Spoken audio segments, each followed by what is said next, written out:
So as prosthodontists, we are around general dentists and general practice to be able to provide our services where they feel they can't cope with a case. If it's too extensive, too many teeth missing, too many broken down teeth, the bite is not there anymore because of missing teeth having drifted and jaw positions have changed. So as prosthodontists, we're trained to seek out those problems, correct those problems.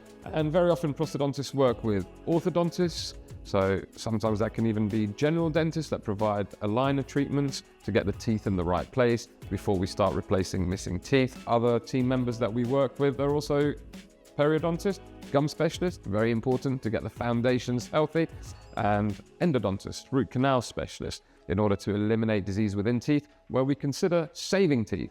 And although I do dental implants, I sometimes get a strange sideways look from a patient when I actually tell them, you should save that tooth and not have a dental implant yet.